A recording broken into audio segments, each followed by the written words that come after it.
Hey, bienvenue à tous et bienvenue dans la Taverne du Gamer. Je suis Kira, accompagné de l'ami Sid. Bonjour Sid, comment vas-tu cette semaine ? Bonjour à tous, ça va très bien, je te remercie. J'ai pas une semaine passionnante à débriefer aujourd'hui, hein. Beaucoup de travail, j'ai pas beaucoup joué à part Advance Wars qui m'a suivi un petit peu tout au long de la semaine. Très bon remaster là qui est sorti récemment, hein, sur Switch. J'en ferai une chronique à l'occasion. Et j'ai testé la démo de Street Fighter 6 ce matin. Donc les jeux de combat, on l'avait dit, hein, Kira, c'est pas trop notre dada, mais c'était sympathique cette petite démo. Moi, ça donne un aperçu. Moi, je vais la tester, je pense, cette semaine. Et toi, alors ta semaine ? Moi, cette semaine, je continue Dead Island. J'ai été voir un film au cinéma que je vais chroniquer tout à l'heure en sujet hors sujet. Oh. J'ai relu la nouvelle de la planète des singes. Ça faisait quelques temps que je l'avais pas relu et c'est toujours un plaisir. J'ai commencé aussi la saison 3 de True Detective, que j'avais jamais vu encore. Et pour finir, j'ai fait un peu de coop sur Zombie Army 4, un jeu qui est, ma foi, fort sympathique. Je suis un peu dans une période zombie en ce moment. J'allais te le dire, ouais, t'es en mode zombie. Et le film que tu vas nous débriefer, que t'as vu au cinéma, c'est Astérix, hein, j'imagine, c'est ça ? Eh ben, c'est Astérix pour moi qui est le plus grand film... Non, je déconne, je peux pas dire ça, sinon je vais vomir. Non, c'est un petit film d'horreur que tu vas... tiens, d'ailleurs, on va passer au sommaire, tu vas pouvoir dire ce que c'est. En termes de news, donc on va parler d'Alan Wake, de From Software, qu'on ne présente plus. Tu vas nous donner des petites infos sur le studio de Tango Games Works. On va parler des ventes de consoles parce que les gros éditeurs, les gros constructeurs ont publié des news, et on finit sur Inspecteur Gadget. Donc nous, on a décidé à la Taverne du Gamer, on va pas parler du rachat Blizzard d'Activision comme tout le monde l'a fait, on préfère parler d'Inspecteur Gadget. C'est quand même beaucoup plus sympa. Hein, on préfère parler de news feel good, on va dire, que de disputes de gros sous. Exactement. Pour le test de la semaine, je l'avais annoncé la semaine dernière, ce sera Bayonetta Origins, Cereza and the Lost Demon. Et le film, donc, ne sera pas Astérix, mais Evil Dead Rise. Et attaquons, générique.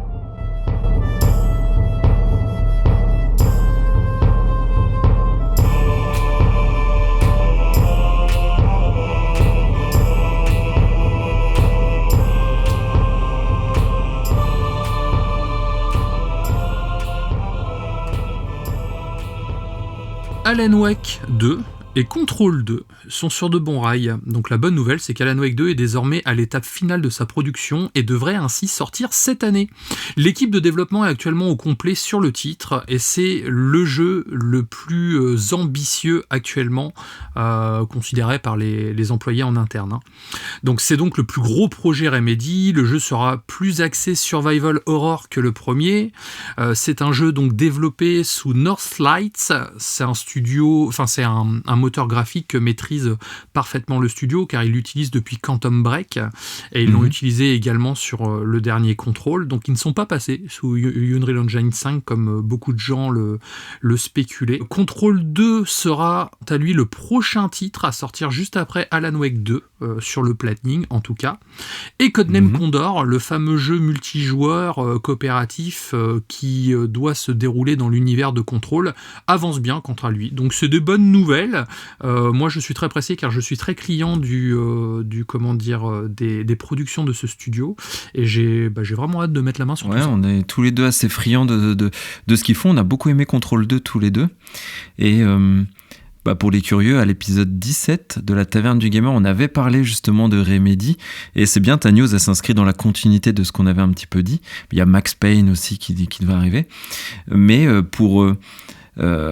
écoute, pour le Alan Wake 2, moi ce que je te propose, c'est que je fais le test du remake du 1 et tu feras le Alan Wake 2 en chronique juste après. Ça peut être sympa. Ah oui, ça pourrait être sympa, ça permet d'avoir un fil conducteur et une suite logique, on va dire. Parce que moi j'ai très envie de refaire le remake du premier. Tu sais que c'est un des jeux qui m'avait le plus marqué sur Xbox 360. C'est un de mon meilleur souvenir avec la Xbox, donc j'aimerais vraiment refaire le remake. Et puis enchaîner sur le 2, ouais, ça peut être sympa. Alors j'ai refait le remake moi l'année dernière, quand j'ai eu le Covid, j'étais alité, donc je me suis dit tiens, tant qu'à alité, autant jouer à un jeu comme Alan Wake, normal, ça fait pas du tout bader. Ouais, bonne idée de faire ça avec de la fièvre, tu sais. Exactement. Et bah c'était une expérience bien particulière. Tu m'étonnes. Bah oui.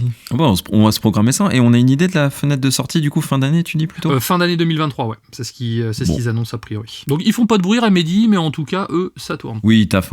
Parce que même sur Control, ils avaient bien bossé, ils avaient fait pas mal de DLC qui étaient sympas avec Alan Wake d'ailleurs dont on avait parlé. Donc faire un suivre. Est-ce qu'on parlerait pas d'un petit peu de From Software, mon cher Kieran ? On l'adore, hein, From Software comme studio. Ça fait longtemps. Ça fait longtemps. Et pour une fois, c'est pas toi qui parles d'Elden Ring, c'est moi qui ai parlé de Armored Core 6. Donc From Software a 2 GOTY à son palmarès, hein, Sekiro et Elden Ring. Donc studio dirigé par l'emblématique Hidetaka Miyazaki, que voilà, maintenant on ne présente plus. Donc Armored Core 6, ça fait partie vraiment des jeux que j'attends le plus de cette année. Et on a enfin une fenêtre de sortie. Pareil, on en avait un petit peu parlé sur nos anciennes émissions, Kira, où on positionnait ce titre-là plutôt pour septembre. Et finalement, ce sera le 25 août 2023. Donc en termes de prévision, quand même, on est pas mal. C'est clair. Et il sort sur PC, PS4, PS5, One et les 2 Xbox Series. Donc de la old gen, j'étais étonné de voir de la PS4 et de la One. J'espère qu'un jour on va quand même vraiment passer sur... Enfin couper le cordon. Bah oui, voilà, il est temps, comme tu dis, de couper le cordon et de passer sur notre nouvelle génération. Surtout que maintenant les consoles sont bien installées. Mais en tout cas, le 25 août, il y aura le jeu sortira sur toutes les plateformes. Et accompagné de cette annonce, ils ont publié le trailer de sortie. Donc je vais te dire un petit peu ce qui m'a marqué. Et le premier élément, tu vois, qui m'a frappé tout de suite, c'était en slogan, enfin en titre, en écriture, au tout début du trailer, on voyait Feed the Fire, donc entretenir le feu. Et ça m'a tout de suite fait penser qu'il y aura le feu. Tu vois, par exemple, juste après, ils ont mis aussi Let the Last Thunder Burn, donc désolé pour l'accent anglais, mais là où c'est une référence du coup aux cendres. Donc feu, cendre, moi ça me fait tout de suite penser à l'héritage de Dark Souls, à l'héritage d'Elden Ring. Donc ça m'a mis une hype très très forte parce qu'on sait que dans tous les jeux From Software, il y a, enfin tous les jeux, les Souls et les Elden Ring, il y a cette symbolique du feu, et ils le mettent aussi dans ce trailer d'Armored Core 6, et ça j'ai trouvé que c'était hyper intéressant. Et de l'aveu des développeurs, ils veulent, Armored Core 6 c'est une vieille licence, une de leurs premières, et ils veulent justement, tu vois, toute l'expérience qu'ils ont accumulée et l'identité de leur jeu From Software, ils veulent l'injecter aussi dans cette licence qui est un jeu de mecha, de combat de mecha, donc on est quand même loin de la dark fantasy, et ils veulent injecter tout ça. Et ça, je trouve ça vraiment super intéressant. Carrément, ils veulent relancer la licence en fait, en plus sur les nouvelles consoles, donc c'est plutôt cool parce qu'avec comme tu dis, leur expérience acquise, ils vont pouvoir se permettre de faire des choses beaucoup plus grandes, car ça a toujours été un regret pour Miyazaki, la saga Armored Core, parce qu'il n'était pas assez expérimenté à l'époque, et il a dit qu'il a fait des erreurs de débutant, en tout cas dans une de ses dernières interviews. Donc je pense que là, c'est pas lui qui le réalise, hein, il va le chapeauter bien sûr, car il reste producteur, mais je pense qu'il va pouvoir, on va dire, exorciser ces vieux démons justement sur ce jeu, quoi. C'est hyper pertinent ce que tu dis. Donc en effet, c'est pas lui, c'est Masaru Yamamura qui est le lead designer de Sekiro qui est aux commandes. Mais tu vois, j'ai eu le sentiment en regardant ce trailer que c'est le renouveau de la licence. C'est vraiment un départ, le jeu qui renaît un peu de ses cendres finalement, comme toutes les allégories au travers des personnages que l'on joue dans Dark Souls.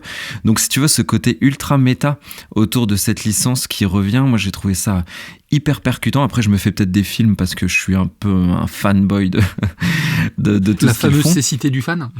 Exactement. Peut-être que je me projette trop, mais en tout cas, ils n'ont pas laissé ces petits bribes de phrases par hasard dans le trailer. Je pense que c'est vraiment pour créer une affiliation avec les autres titres. Et le trailer, je vous conseille de le voir. Il est somptueux, et ce que j'ai beaucoup aimé, on retrouve un peu les codes justement des Dark Souls et des Elden Ring, avec des environnements très très vastes, beaucoup de choses qui se passent en arrière-plan, des boss aussi immenses, un peu vraiment démesurés, des ennemis colossaux vraiment, des champs de bataille, enfin bref, moi j'ai retrouvé vraiment vraiment cet ADN de From Software que l'on connaît au travers de la Dark Fantasy, et déjà que j'étais ultra chaud, mais là je te laisse même pas imaginer, je suis on fire. Surtout qu'en plus ils ont annoncé que leur jeu serait plus grand public du coup que les Sega Souls, donc ça permettrait aussi au plus grand nombre de chasser les a priori du studio et de tester une autre expérience tout simplement. Et est-ce que toi, je sais que t'es pas trop jeu de mecha, moi je suis à fond sur les mechas à cause de Gundam et Evangelion, mais toi, est-ce que tu serais tenté du coup par un épisode comme celui-ci? Alors la bande-annonce m'a beaucoup plu, je pense que oui, je mettrai la main dessus pour l'essayer. J'attends de voir un petit peu parce que forcément, comme tu le sais, c'est vrai que c'est pas ma came, mais je suis quand même très très ouvert et je suis assez, je veux pas dire emballé, mais je suis assez curieux de voir un peu la proposition. Et je me dis pour quelqu'un comme toi qui a beaucoup aimé les Souls et Elden Ring, mais moins les mechas, ce côté affiliation peut être justement un élément déclencheur de l'achat du jeu pour essayer de pour mettre la main dessus. Et oui, ça peut être un lien logique. Après, je voulais parler aussi un petit peu d'Elden Ring, le DLC, mais au final, j'ai trouvé pas beaucoup d'infos. Donc, on sait juste qu'il va sortir après Armored Core 6. Donc, moi, je l'avais dit, pareil, en fenêtre de tir, novembre-décembre, certainement le DLC. Je pense qu'il sortira cette année. Mais tous les deux, Kira, ce DLC d'Elden Ring, on l'attend comme le Messie. Il sera même testé, hein, par toi ou par moi, je sais pas, on n'a pas encore décidé. Je pense par toi, c'est toi le spécialiste des Souls. Comme tu veux. Mais en tout cas, oui, on en fera une chronique, ça c'est ça. On verra le moment venu, quoi. Alors, j'ai une question pour ma prochaine news, mais que prépare Tango Gameworks? Excellente question. Bah ouais, parce que quelques semaines après donc la sortie surprise du génial Hi-Fi Rush, le studio Tango Gameworks en fait planche sur d'autres projets, donc ça c'est pas nouveau. Par contre, comme souvent, certaines offres d'emploi permettent d'éventer certaines choses plus ou moins confidentielles, et donc plusieurs offres d'emploi ont récemment été publiées sur la plateforme dédiée de ZeniMax. Plusieurs, donc parmi ces offres d'emploi, il y a donc plusieurs postes, donc un environment designer, dont certains prérequis ont d'ores et déjà attisé la curiosité des fans. En effet, il serait question de compétences dans la production d'environnements 3D, jusque-là c'est normal, mais ils font aussi mention d'une expérience dans le développement de jeux multijoueurs. Ah oui. Donc Tango Gameworks, c'est vrai que pour l'instant ils n'ont jamais fait de jeux multi, de mémoire. Non. Ça a souvent été des jeux solo comme Ghostwire Tokyo, The Evil Within. Mais là, du coup, ça voudrait dire que soit leur prochain jeu aura une composante multi, soit ils travailleraient sur un jeu multijoueur, en fait. Mais en tout cas, voilà, le fait est qu'ils ont une annonce d'emploi dans ce sens. Donc, comme on dit, il n'y a pas de fumée sans feu, quoi. Le studio japonais planche actuellement donc sur un titre, je pense, multijoueur, donc avec des fonctionnalités online. À un moment, il parlait de faire une suite à Evil Within, en fait. Donc, sachant que maintenant, le mode Mercenaries, par exemple, de Resident Evil... fonctionne beaucoup, cartonne, et plaît beaucoup. Voilà, ça peut-être être une piste ou peut-être tout simplement une nouvelle IP, donc à voir, mais en tout cas, c'est cool, pareil, un studio qui fait pas trop de bruit, qui fait sa petite vie dans son coin et puis qui continue à vivoter. Ouais, je suis étonné, j'avais pas vu la news passer, pourtant c'est un studio que je suis, donc là tu m'apprends quelque chose du multijoueur pour ce studio, c'est vrai que c'est étonnant. Après, c'est un studio qui a été fondé par Shinji Mikami, le monsieur Resident Evil. C'est ça. Il a quitté le studio, donc là il en fait plus partie et ça, l'annonce est fraîche, c'était en février qu'il a annoncé qu'il quittait le studio, ça nous avait surpris d'ailleurs. Donc à voir en tout cas à mon sens, ils doivent rassurer, ils doivent, pour leur prochain titre, montrer de quoi ils sont capables sans que Shinji Mikami chapote un petit peu. Donc c'est un beau challenge pour ce studio qui est franchement compétent. On parle beaucoup de Shinji Mikami, mais une de ses grandes compétences, c'est de savoir s'entourer de personnes talentueuses. Donc moi, j'ai pas trop de doutes les concernant. Après, c'est vrai qu'en plus, Hi-Fi Rush, qui était quand même une proposition très très différente de ce que fait habituellement le studio, a eu un très très franc succès en fait, et ils se sont aperçus que au final, ils pouvaient aussi faire du jeu, on va dire plus grand public, et surtout s'éloigner de l'univers horreur habituel en fait. Donc moi, j'imagine bien un jeu multi comme ça, avec une ambiance aussi colorée, pourquoi pas, pour aller rogner du côté pas du Battle Royale, mais du côté d'un Fortnite ou quoi, créer vraiment quelque chose de plus coloré, novateur, avec leur expérience à eux en fait.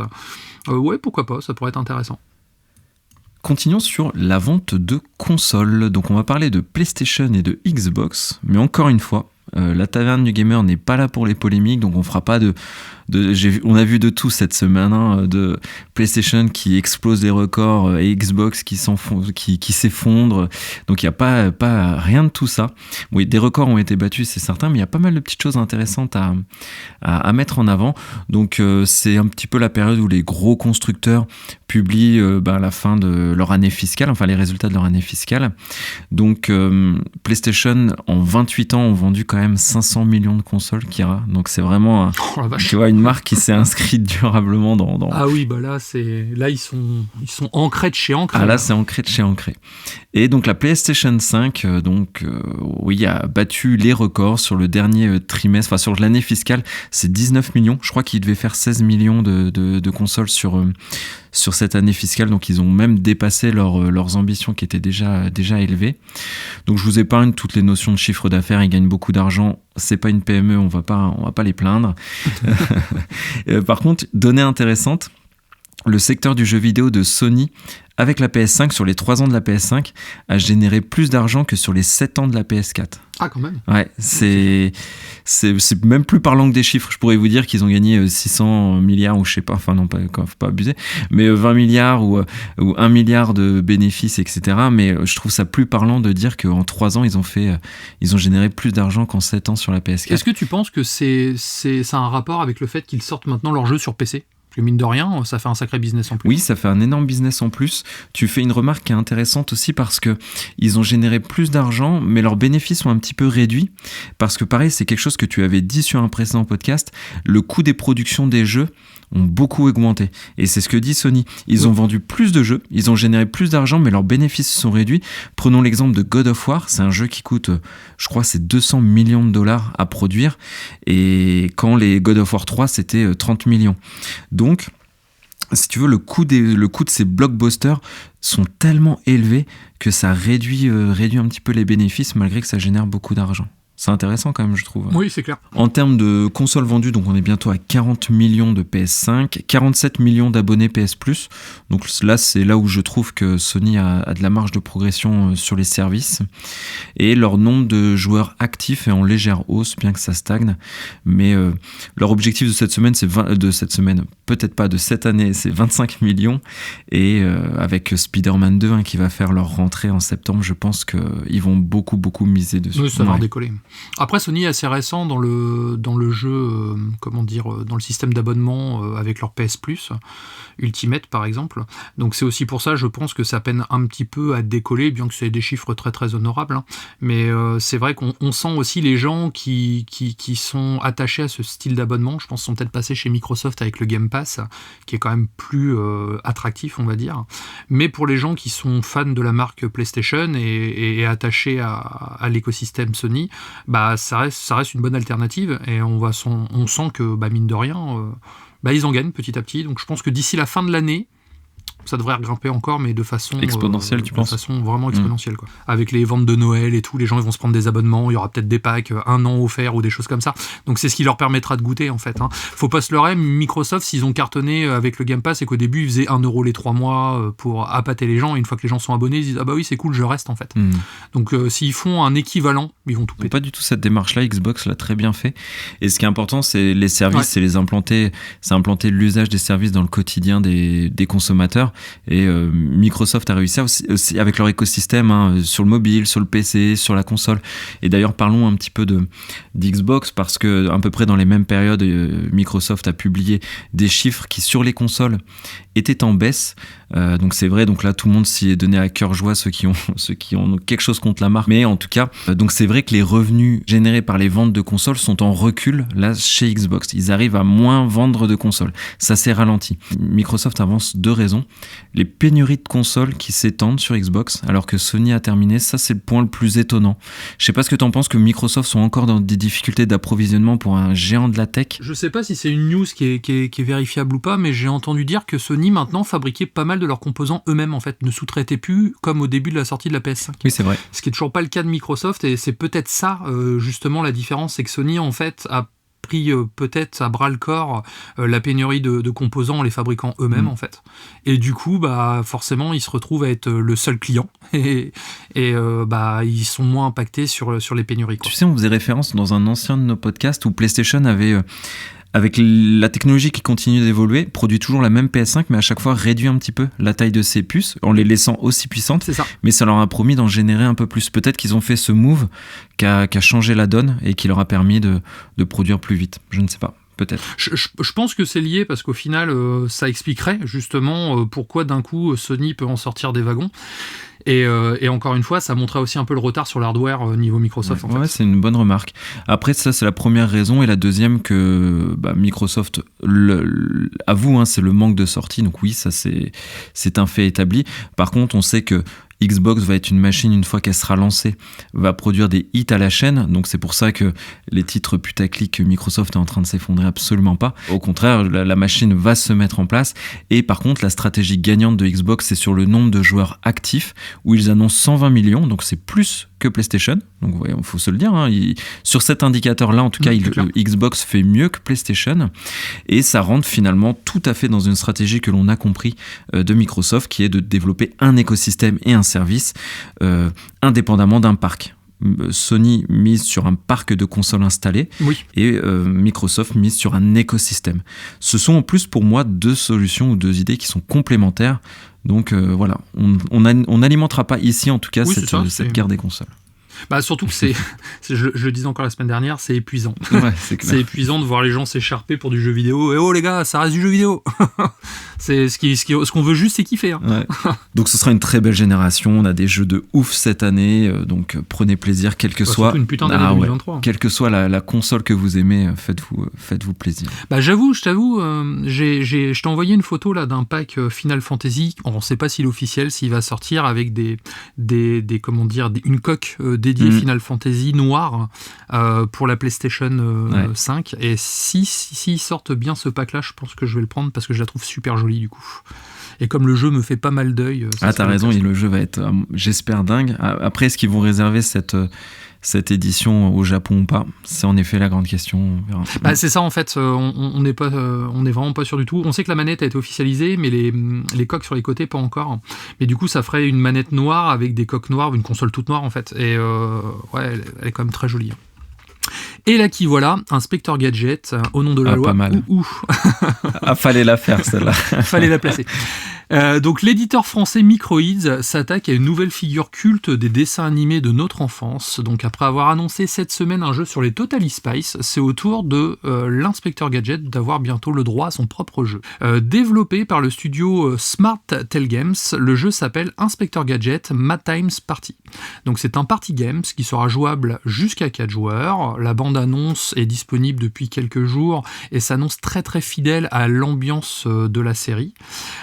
C'est un jeu qui embarquera 16 mini-jeux et qui vise un public quand même très très familial et le jeu est censé sortir en automne sur PS4, PS5, Switch et PC, et Xbox bien sûr.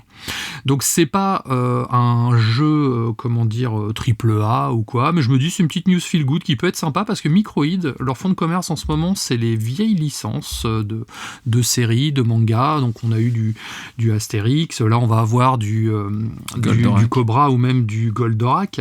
Donc là, les voir sortir du Inspector Gadget, pour moi ça me semble être tout à fait normal et tout à fait logique. Moi j'aime bien ce que fait cet éditeur en général, donc je voulais en parler, je me suis dit voilà, on va pas parler de guerre des consoles, on va parler de Madeleine de Proust, de doudou nostalgie, mais ça va être sympa quand même. Carrément, c'est une bonne... Ça m'a fait rire quand j'ai vu le conducteur que t'as envoyé. Donc Inspector Gadget, en plus, il y a les jeux, ils datent, c'était sur PS2 le dernier jeu, il était vraiment tout naze. Moi j'avais eu un jeu sur Game Boy Advance qui était... Inspector Gadget Advance Mission, qui était franchement cool, où tu pouvais swapper de personnages, tu pouvais jouer Sophie, Fino, enfin c'était vraiment un jeu sympa. Mais j'apprécie comme toi ce que fait Microids. Bon, ils ont compris le marché des nostalgiques comme nous, les trentenaires, quarantenaires, bercés par ces grosses licences, consomment évidemment. Donc je trouve par contre je suis étonné pour le party game, mais en tout cas ça peut être sympa. J'ai hâte de voir ce que ça donne. D'après ce qu'on voit, après on pourra se balader dans la ville en fait, on aura des missions à faire, il y aura aussi a priori une histoire de voyage dans le temps, et c'est ce qui débloque débloquera des mini-jeux pour pouvoir avancer dans le scénario, mais on pourra jouer à plusieurs du coup. Donc je me dis que voilà, pour un jeu canapé avec où on se passe la manette, où on a chacun un paddle, ça peut vraiment être sympa parce que ça manque un petit peu ce genre de jeu, à part les Mario Party, toujours sur Switch. Je me dis que ça peut être une proposition différente si le jeu n'est pas non plus trop cher, hein, s'il sort aux alentours de 20€, pourquoi pas dans le Game Pass ou dans le PlayStation. Bien sûr. Dans le PlayStation Plus, ça pourrait être aussi intéressant parce que ça permettrait de faire vivre le concept. Voilà, après, je veux pas dire que je suis impatient, mais je suis curieux, et puis oui, je pense que j'essaierai pour voir un peu ce que ça donne, quoi. Et fun fact, tu savais qu'au départ, l'inspecteur Gadget aurait dû avoir une moustache. Arrête. Il aurait dû, dans les premiers épisodes, il aurait dû avoir une moustache, en fait, et ils ont dû l'effacer parce qu'ils avaient peur d'un procès par rapport à la Panthère Rose. Ah ouais, d'accord, ok, étonnant. Une moustache dans le genre de celle de Vegeta dans Dragon Ball GT ou... Tu as plus une moustache à la Magnum. Ah ouais, d'accord, la grosse moustache, quoi. Et en fait, comme le personnage ressemblait trop au héros de la Panthère Rose, en fait, avec sa stache et son impair gris et le chapeau, ils se sont dit on va éviter un procès, donc du coup ils ont enlevé la moustache. Et dans certains épisodes du vieux Inspecteur Gadget, de temps en temps, on a l'impression qu'il a une moustache. Voilà, c'était la fun fact Inspecteur Gadget de vieux boomer. C'est aussi ça la taverne du gamer, c'est des anecdotes sur les moustaches de la... Excellent. Donc ainsi se conclut la partie news. On va passer à ton test d'un jeu que tu attendais beaucoup. C'est un euphémisme. Ouais, c'est un euphémisme. Je pense que je t'ai fatigué avec ce jeu. Donc Bayonetta Origins. Ouais, qu'as-tu pensé de ce Bayonetta Origins qui vient de sortir sur Nintendo Switch ? Alors, beaucoup de choses à dire, mais je vais essayer d'être condensé. Donc, le titre de ma chronique, c'est le gameplay au service de la narration. En fait, Platinum Games, c'est vraiment un studio que j'aime par-dessus tout, qui ont fait les Bayonetta, les Vanquish, Nier Automata. C'était anciennement en partie les équipes de Clover Studio qui avaient fait Okami. Donc il y avait aussi Shinji Mikami qui a participé à ce studio. Bayonetta, c'est la sorcière la plus connue et badass du jeu vidéo. Et c'est le 4e jeu. Le 3e épisode de Bayonetta est sorti récemment. Et là, ils nous ont sorti un préquel. Du coup, ça se passe avant Bayonetta 1, puisqu'on retrouve une Cereza, l'héroïne donc, de Bayonetta, adolescente. Ce sont à l'origine des beat'em all, donc des jeux où on doit combattre à la chaîne des monstres du style Devil May Cry. Et là, la proposition est toute différente, vous verrez. Donc, pour le synopsis, tu vas me dire ce que tu en penses, l'histoire du jeu. Kira, donc c'est Cereza, je l'ai dit, elle est adolescente, donc apprentie sorcière. Et dans cette phase d'adolescence, elle est toujours un petit peu traumatisée de la perte tragique de sa maman. Et elle est recueillie par Morgana, une sorcière très très très connue, émérite et surpuissante, qui la prend un petit peu sous son aile et qui la forme au rôle qui la forme à devenir une sorcière compétente. Et on sait qu'elle y arrivera, puisque Bayonetta, elle envoie du lourd, et elle prend un petit peu le rôle de mère de substitution pour Cereza. Et Cereza, elle fait des rêves récurrents d'une forêt, la forêt féerique, qui est pas très loin de là où elle habite avec Morgana. Et malgré l'interdiction de celle-ci, Cereza, elle va faire quoi ? Elle va aller dans cette forêt interdite qui est peuplée de fées, mais on est dans Bayonetta, donc c'est des fées un peu diaboliques, un peu expiègles, un peu méchantes. Et dans un moment de grande tension, Cereza invoque un démon sans faire exprès, parce qu'elle était en danger dans cette forêt. Elle invoque un démon qui prend possession de son doudou, donc un petit chat, et ça crée le 2e personnage qui fera partie de cette aventure, qui est Chouchou, un énorme chat, mais vraiment très très gros, qui est le doudou habité par un démon de Cereza. Et on doit sortir de cette forêt parce que nous sommes en danger. Qu'en dis-tu de ce écoute, scénario ? Ça a l'air intriguant, en effet. Après, c'est vrai que je ne suis pas je connais pas du tout la licence Bayonetta, à part le physique du personnage principal, je t'avoue. Oui. Mais en tout cas, dit comme ça a l'air intriguant. C'est intriguant, et puis... on est loin, c'est vrai, quand on connaît la Bayonetta, donc du coup, c'est vraiment la sorcière un peu qui sort. Là, on a une ado. Ouais, voilà. Enfin, et ça tranche vraiment avec le personnage ultra badass, charismatique de la Bayonetta qu'on connaît adulte, du coup très sûre d'elle, forme très forte et puissante. Là, on se retrouve avec une Cereza accompagnée de son doudou qui doit survivre dans une forêt remplie de fées. C'est vrai que maléfiques. c'est pas la même ambiance. Ouais, mais ils ont vraiment pris un parti pris intéressant. Et donc, Platinum Game oblige, il y a des choses à dire sur le gameplay. Ce studio donc se différencie toujours des autres avec ces gameplays très pointus et ils font rien comme tout le monde. Donc là on est sur Switch, à exclusivité Switch. Donc le Joy-Con gauche sert à contrôler Cereza. Donc avec le joystick tu te déplaces, avec la gâchette gauche tu utilises le pouvoir de Cereza qui permet de figer un ennemi et tu as un bouton d'esquive. Et avec le Joy-Con droit, le joystick droit te permet donc de diriger Chouchou et la gâchette permet de taper et aussi il y a une esquive. D'accord. Donc le gameplay c'est un peu le gameplay avec le motion control. Du coup. Du tout. On ne sert pas du motion control. Tu te sers exclusivement des joysticks pour déplacer que les sticks. Par contre, si avec le stick gauche, tu déplaces Cereza, avec le stick droit, tu déplaces Chouchou, en termes de coordination, faut y aller quand même. Hein. Parce que tu vois, tu vas déplacer deux personnages différents avec des joysticks différents, mais dans des directions parfois opposées.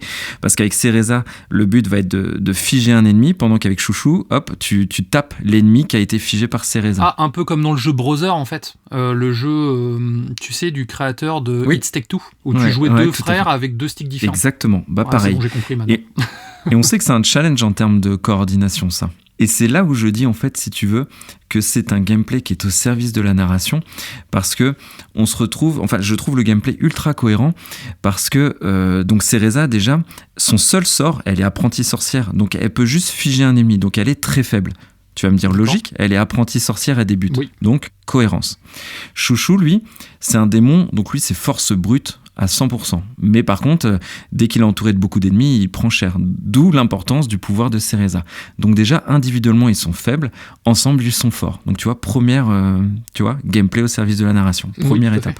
Et la deuxième, moi, par exemple, j'ai complètement galéré au début. Parce que coordonner sur deux joysticks différents, deux personnages, c'est vraiment... Enfin, mon cerveau, je crois qu'il n'est pas fait pour ça. Et en termes de coordination, j'ai beaucoup galéré. Sauf que tout de suite, ça te renvoie au scénario. Parce que le manque de coordination que tu as tout de suite avec ces personnages montre aussi la dissonance qu'il y a entre ces deux personnages. Cereza, c'est une sorcière qui doit combattre des démons et là elle fait équipe avec des démons. Donc encore une fois, j'ai trouvé que dans la maladresse du joueur, ça retranscrivait très bien un binôme qui n'était pas fait pour être ensemble et qui galérait à combattre et à se mouvoir et à se coordonner. C'est tout de suite retranscrit par la difficulté du joueur à appréhender ce gameplay qui est étonnant. D'accord. Donc deuxième point qui me fait dire que encore une fois, c'est très intelligemment fait de la part de Platinum Game et on se retrouve avec le gameplay au service de la narration. Un binôme dissonant qui a du mal à se coordonner et le joueur qui est dans cette même difficulté parce que deux personnages différents avec deux joysticks différents, croyez-moi que c'est pas simple. D'accord. Et donc plus le jeu avance, ça fait partie du scénario, plus le jeu avance, plus nos deux protagonistes vont apprendre à se connaître et le binôme va commencer par fonctionner. Et au même tempo, le joueur, plus il va jouer, plus il va être aguerri. Donc pareil, avec l'expérience du joueur, le binôme va mieux fonctionner, mieux coordonner. Et le joueur avance en même temps que le scénario et que le binôme. Et ça, j'ai trouvé que c'était encore une fois une marque de génie de la part de Platinum Game. Oui, tout à fait. En termes d'histoire, de narration, là aussi, j'ai apprécié. Et tu vas voir, le système de narration est original parce que tout respire un petit peu la poésie. C'est un conte de fées et c'est narré aussi de cette façon. C'est un conte de fées. En fait, tu as une voix off, tu n'as pas de cinématique, tu as une voix off qui t'explique un petit peu l'histoire et quand elle t'explique l'histoire, c'est des pages d'un livre qui se tourne. Tu vois, en mode vraiment D'accord, conte. Ouais, c'est sympa. Ouais, c'est sympa. Et ça m'a fait tout de suite penser à un journal intime où on a l'impression, en plus, quand on est adolescent, on aime bien faire des journaux intimes et ça m'a renvoyé tout de suite à cette période de l'adolescence et encore une fois, c'est bourré de petits détails. Ton côté fleur bleue, je suppose. Elle est un petit peu naïve, elle tombe amoureuse, enfin tu vois, c'est très très bien retranscrit et on est vraiment dans l'intimité de Cereza avec elle est triste d'avoir perdu sa mère, elle est en colère à cause de Chouchou. Enfin, tous ces sentiments qui sont un peu amalgamés sont très très bien narrés au fil de l'histoire. Donc j'ai trouvé que c'était intime et très viscéral parfois comme narration. Et... Ça a l'air très différent de la saga Bayonetta canonique. Oui, c'est très différent parce que là, Bayonetta, c'est grandiloquent. Tu vois, ça explose dans tous les sens, c'est tape à l'œil, c'est provocateur. Là, c'est intimiste, c'est plus doux parfois, plus comme je disais, viscéral dans certains sentiments. Il y a le deuil, il y a tout ça. Donc ils ont vraiment contrebalancé. C'est vraiment Oui, c'est vraiment une nouvelle proposition. Ouais. Et donc les plus et les moins habituels de nos chroniques. Donc ce que j'ai préféré, ce qui m'a vraiment touché en termes de joueurs, c'est, comme je disais, ce gameplay qui renvoie tout de suite à l'histoire du jeu et au binôme que l'on a avec nous, où le joueur s'installe comme une troisième personne qui doit faire en sorte que ce binôme fonctionne, avec toute la maladresse que ça comporte au début. Donc ça, j'ai beaucoup aimé. Le format conte de fées aussi pour le scénario, j'ai trouvé ça assez sympa. Les combats sont épiques. On peut se dire c'est un petit jeu mignon et tout, mais en fait il y a des combats ultra épiques. On retrouve la mise en scène de Platinum Games avec les Vanquish, les Bayonetta. On est en plein dans cette mise en scène qui est vraiment très très belle. Le boss de fin est génial avec différentes phases de gameplay. C'est très très intense et ils ont réussi à me surprendre en termes de scénario. Donc on n'est pas sur quelque chose de, tu vois, un peu simpliste. Oui. On est vraiment sur quelque chose qui est travaillé. Ils ont écrit cette histoire et ils l'ont vraiment très très bien écrite. Et pour les plus assidus de la saga Bayonetta, il y a plein de petits clins d'œil qui sont disséminés un petit peu partout. Et non, je peux pas le dire parce que je vais faire un spoil, mais il y a des petits détails qui sont vraiment vraiment très sympas. D'accord. Et pour les moins, j'ai trouvé l'exploration de cette forêt un petit peu frustrante parfois, un petit peu brouillonne, parce qu'en fait ce n'est pas un monde ouvert, donc déjà ça, tant mieux, ça fait du bien. C'est plutôt l'enchaînement de plusieurs petites zones dans lesquelles parfois il faudra faire des allers-retours, parce qu'il y a un côté un peu Metroidvania au fur et à mesure où nos personnages apprennent des compétences et évoluent. Et en ça, Kira, parfois j'étais un peu perdu, pourtant j'ai un bon sens de l'orientation dans les jeux, mais j'ai trouvé un peu contraignante l'exploration de la forêt. Il y a des collectibles, j'aime bien les avoir.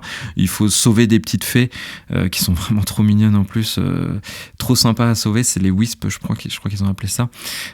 Mais parfois j'ai vraiment galéré. Donc j'ai eu un point de frustration là-dessus, plus sur le level design. D'accord, ok. Donc pour conclure ce test qui est déjà fort long parce que c'était un vrai coup de cœur ce jeu. Donc j'ai vraiment eu le sentiment, et tu l'as remarqué quand j'expliquais un petit peu la chronique, que Bayonetta Origins c'est un pari entre développeurs où ils se sont dit on prend la recette qui est parfaitement huilée parce que c'est de l'horlogerie, Bayonetta, c'est vraiment quelque chose de très précis, quelque chose qui fonctionne très bien. Ils se sont dit on a ça, on casse tout et on fait quelque chose de complètement différent. On prend les joueurs à contre-pied. Et ça, ils y sont parfaitement arrivés. Donc c'est pour moi un très grand jeu qui reprend des codes et qui casse tout. Et tout en conservant vraiment le génie de Platinum Games. Et comme je l'ai dit un petit peu dans les points forts, j'ai vraiment eu le sentiment d'être avec eux. Dans ce gameplay, ils ont eu la capacité de mettre vraiment le joueur en tant qu'acteur principal de ce binôme qui parfois se déchire et que nous on était au milieu et on devait faire en sorte qu'ils y arrivent au bout de leur histoire malgré leurs différences. Oui, les grands écarts avec les sticks. Exactement. Et en fait, si tu veux, ça m'a fait, une fois que j'ai fini ce jeu, et c'est rare que ça me fait ça parce que moi je suis moins scénario que toi, Cereza et Chouchou m'ont tout de suite manqué. Tu vois, j'avais l'impression de perdre des compagnons de route avec qui j'ai fait une belle aventure et ça m'a, tu vois, franchement à la fin du jeu ils m'ont manqué. Donc voilà, vous l'avez compris, c'est un très très grand coup de cœur de ma part. C'était pas évident pour Platinum Games, mais ils ont réussi et ils ont réussi avec brio. C'est un très très très grand Surtout qu'en plus Platinum Games a vraiment fait quelque chose de très différent, à la fois dans sa narration du coup, dans son gameplay, parce que ça n'a rien à voir avec leur production habituelle, et dans leur scénar, parce que c'est vrai que les scénars de Platinum Games ont toujours été assez légers, fun, un peu série Z quoi. Là on arrive dans quelque chose plus intimiste, le côté un peu jeu d'auteur on va dire, donc c'est cool comme quoi on ne les attendait pas sur ce point là en fait. Mais en fait je suis content parce que j'ai réussi à transmettre un petit peu comment j'ai vécu l'expérience, mais c'est tout à fait ça. Et aussi j'ai vu sur des personnes sur internet sur Twitter qui discutaient et qui disaient qu'ils jouaient ce jeu à deux, mais le jeu à aucun moment ils ont communiqué que le jeu se joue à deux. Pour eux c'est un jeu solo. Oui. Et en fait, c'est vrai que comme avec un Joy-Con, tu joues avec la manette gauche, tu joues un personnage, avec la manette droite, tu joues un autre personnage. Certains se sont dit, voilà, pourquoi ne pas faire un jeu chacun Joy-Con quoi. Ouais. Mais en fait, pour moi, ça rentre ça va à l'encontre même du jeu, parce que justement cette coordination que le joueur doit atteindre et doit appréhender fait partie intégrante de l'histoire. Donc le Platinum Game n'a absolument pas communiqué dessus, mais le jeu est complètement jouable, c'est vrai, en multi. En local, tu peux donner quelqu'un joue Chouchou et quelqu'un joue Bayonetta. Oui, puis aussi le problème de jouer chacun un personnage, c'est que tu prends parti pour ton personnage en fait. Et comme tu dis tout à l'heure, t'avais cette sensation d'être tiraillé entre les deux et tout, si chacun a son perso, t'as plus cette sensation-là, donc c'est un peu passé à côté de l'expérience voulue par le studio. Je trouve. Parce que moi, je me suis senti être le troisième. Tu vois, le troisième, c'était pas un binôme, c'était un trinôme, et j'étais là pour les réconcilier, faire en sorte que les deux aillent dans le même sens, au sens littéral comme au sens figuré.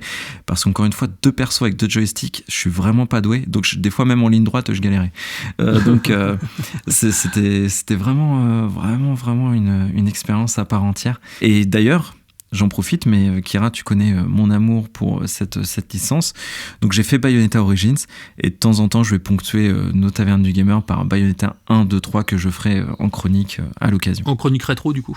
Ouais, exactement, je copie ton idée de Metal Gear pour Bayonetta. Tu m'as inspiré. Carrément. Donc c'était le test de Bayonetta Origins qui vient de sortir sur Switch. Il y a quelques semaines, c'est ça ? 3 semaines ? 2 semaines ? Enfin au moment où on enregistre, bien sûr. Il est sorti le 8 mars 2023, je le fais de tête. Non, j'ai triché, j'ai mes anti-sèches, et c'est une exclue Switch. D'accord, donc si vous êtes chaud, on peut vous faire un petit Bayonetta Origins, proposition différente, ambiance différente. Excellent jeu. Tu ferais bien un petit point réseaux sociaux avant le sujet hors sujet, qui sera somme toute très différent du tien. Eh ben écoutez, oui, rejoignez-nous sur les réseaux. Donc on a le Facebook animé par Kira et Twitter que j'anime. Vous avez aussi notre site web. Donc en gros, on a essayé de multiplier un petit peu les possibilités pour tout à chacun de nous contacter, parce que tout le monde n'est pas réseaux sociaux, et nous les premiers, on n'est pas très doués sur les réseaux. Mais en tout cas, le concept et ce qui nous tient à cœur à Kira et moi, c'est avoir des interactions. Donc vous pouvez nous suggérer news, tests, sujet hors sujet même. On est à votre écoute et on prend plaisir à interagir avec vous. Sur ces bonnes paroles, je vais attaquer mon morceau à moi. Je vais parler donc de Evil Dead Rise. Donc j'ai nommé ma chronique donc par une simple question, c'est qu'est-ce qu'on a de nouveau à raconter sur une saga qui a déjà tout fait. Excellente question. Donc je vais pitcher un petit peu le topo et surtout remettre en contexte tout ça. Donc déjà, Evil Dead Rise est un film d'horreur américain réalisé par Lee Cornin, sorti le 19 avril 2023, donc c'était il y a 10 jours au jour où on enregistre. Il s'agit du 5e film de la franchise Evil Dead, donc, mais qui se positionne comme second film, car il y a un reboot au milieu, je vous expliquerai tout ça. Comme le film sorti en 2013, le film ne met pas en scène, et à mon grand désarroi, le personnage de Ash Williams, mais on va suivre 2 sœurs qui tentent de survivre à des créatures démoniaques. Evil Dead, c'est quoi qu'est-ce ? Le premier film Evil Dead est un film d'horreur qui est sorti il y a 40 ans maintenant, donc ça nous rajeunit pas, qui était fait de briques et de broc en fait, et qui posait les bases de l'univers, et surtout c'était un film qui montrait le côté technicien de Sam Raimi, le réalisateur de l'époque.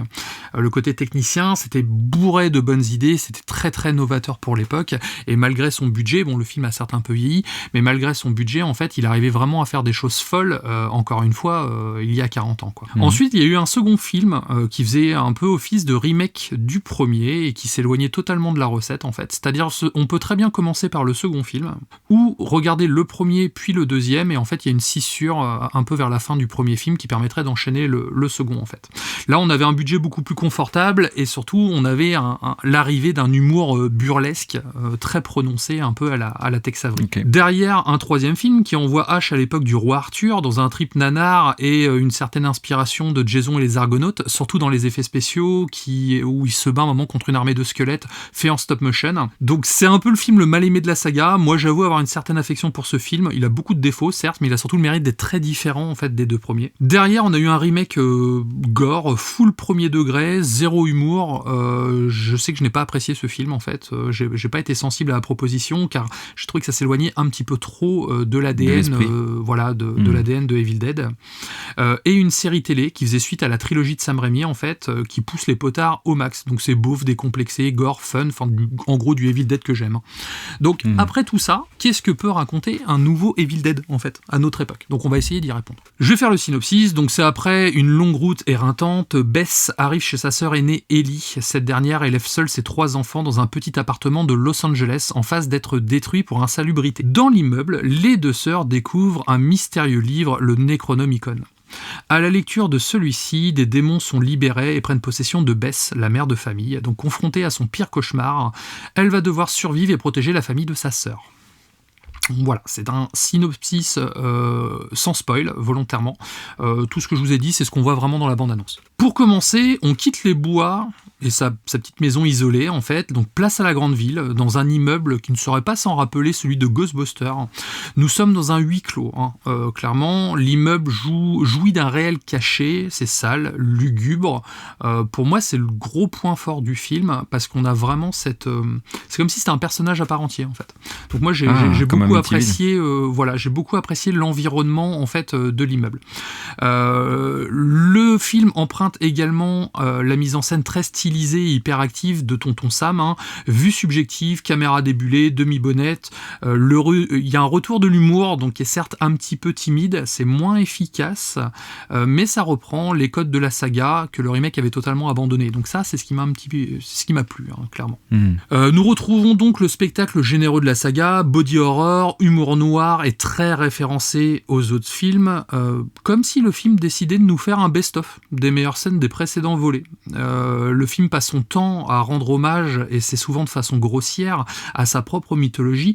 Parfois ça tape juste, et la réalisation avec ses plans bien pensés font mouche, mais souvent c'est assez putassier, ça tombe un peu à côté, un peu comme la scène de la tronçonneuse ou les marques des pizzas.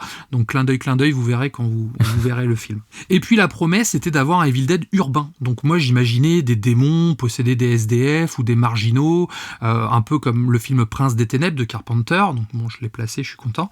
Mais non, comme j'ai dit, c'est un huis clos. Alors oui, c'est très bien shooté, c'est efficace, et le réalisateur montre tout son savoir-faire en la matière, et vraiment, le mec a du talent, mais ça laisse un goût d'inachevé, en fait. Un peu comme le premier The Purge, où à l'extérieur, c'était le feu partout en ville, et on se concentrait à suivre 4 personnes dans une maison, en fait. Ouais. Tout le casting est top, vraiment. Même les enfants sont vraiment bons. Pourtant, moi, les enfants, tu le sais, dans les films, c'est souvent un peu compliqué parce que j'ai l'impression qu'ils jouent en regardant la caméra comme s'ils faisaient une pub pour un chocolat quelconque ou pour un jouet. Là, non. Les enfants jouent vraiment très bien. Certains tabous de films d'horreur américains sont franchis, mais les personnages n'ont aucune profondeur, à part la mère de famille qui est terrifiante, mais vraiment incroyablement terrifiante. Alors, il n'y a pas de jumpscare dans ce film, il y en a juste un. Ouais, franchement, ouais. J'ai très mal dormi la nuit qui suivait.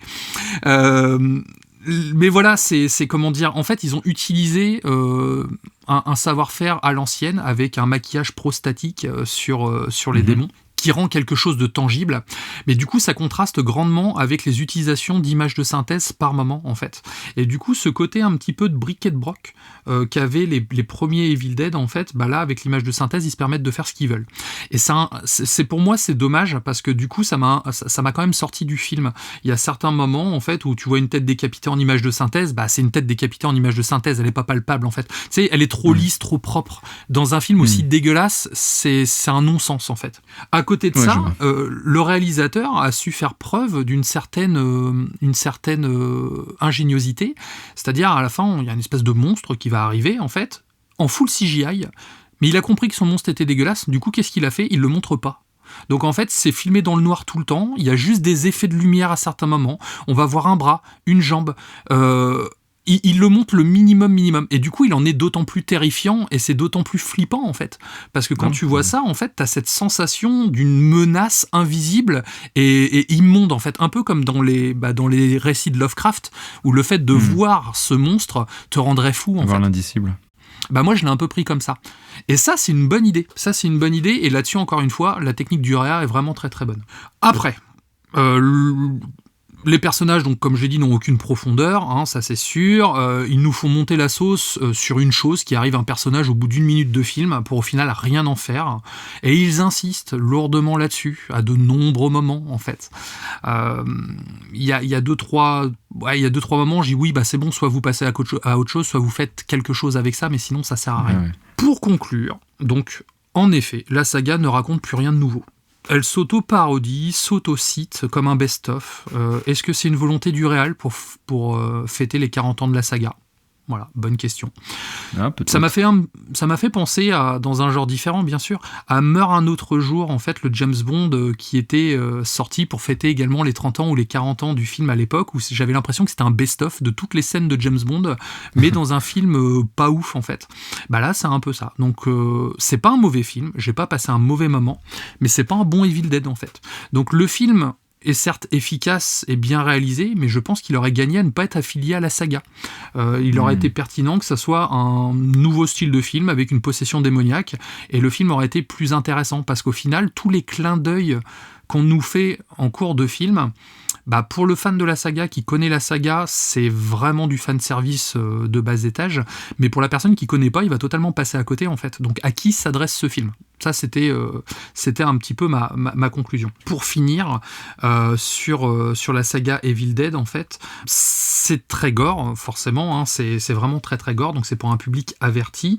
Là-dessus, vous en aurez pour votre argent, donc on passe quand même un bon moment malgré tout. Et je vous le recommande, néanmoins, de le voir, parce que ça fait quand même plaisir de voir un film qui va avoir certains sursauts, en fait, et surtout qui va être... très bourrin dans certains de ses effets en fait, et c'est pas les choses qu'on a l'habitude de voir au cinéma, et c'est une vraie expérience de cinéma, parce que quand il y a un hommage à Shining à un moment, on va avoir un hommage aux Dents de la Mer, et je suis content d'avoir vu ça quand même sur grand écran, parce que je pense que sur une télévision, bah, l'impact serait moindre quand même. Il a l'air quand même d'avoir une belle performance du réalisateur, hein, sur toute la partie réelle, sur toute la partie tu vois, il a réussi à tourner une contrainte technique qu'il avait à son avantage pour en faire une scène horrifique. Tu parlais du méchant là, enfin du monstre, donc ouais, c'est vrai que ça a l'air quand même d'être solide, hein, d'un point de vue réel. La musique, c'est solide, les décors sont très beaux. En fait, le truc, en fait, c'est vraiment ce qui m'a gêné, c'est l'affiliation Evil Dead, parce qu'en fait, à part le skin Evil Dead, c'est pas vraiment du Evil Dead en fait. Il y a certains moments imposés du cahier des charges, une scène avec un œil par exemple, ça m'a fait rigoler, mais je l'ai vu en mieux dans Evil Dead 2 en fait. Donc c'est des petits détails comme ça, et si le film vraiment n'avait pas été un Evil Dead, on aurait pu avoir un bon film d'horreur bien efficace en fait. Donc je pense que la personne qui connaît pas du tout la saga, quand on a vu le film, on était 4, donc avec deux personnes qui n'ont jamais vu des Evil Dead, plus un pote lui qui les a tous vus également, et c'est vrai qu'on n'avait pas du tout la même vision. Donc est-ce que ça s'adresse à un nouveau public ? Bah pas forcément, parce que le côté humour un peu burlesque qui arrive à certains moments, ça les a sortis du film, parce qu'ils s'attendaient pas à ça. Et d'un côté, nous, ce qui nous a sorti du film, voilà, c'est tous les clins d'œil un peu pourris au reste de la saga, quoi. En revanche, il y a une scène qui est très très cool, qui est filmée dans un Judas, en fait. Judas, où il se passe quelque chose dans le couloir, où il y a, on va dire, un charnier dans le couloir, en fait. Et tout est filmé juste du point de vue du Judas, en fait. Et bah ça, c'est pareil, c'est super effet de réal et tout, voilà.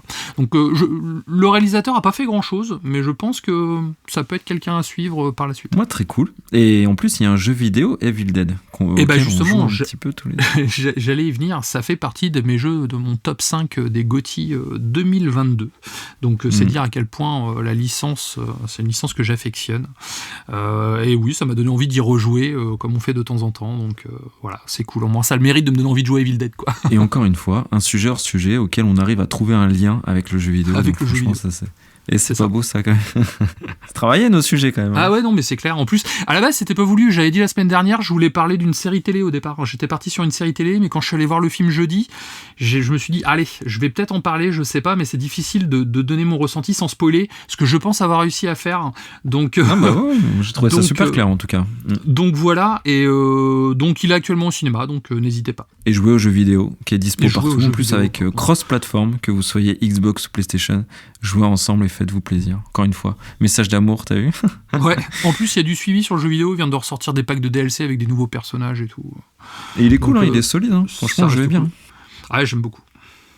Ainsi se conclut notre émission. Je te laisse le mot de la fin. Ça a été un immense plaisir. J'espère que vous allez apprécier nos chroniques que l'on a préparées avec Kira avec beaucoup d'attention.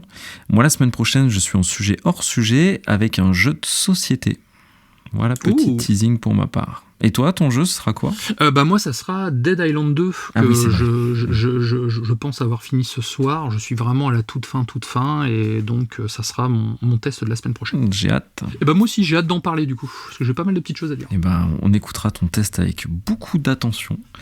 Et pour ma part, je vous souhaite, je vous remercie déjà pour votre écoute. Vous êtes toujours de plus en plus nombreux et ça fait grand plaisir. Et je vous dis à la semaine prochaine. À la semaine prochaine. Ciao.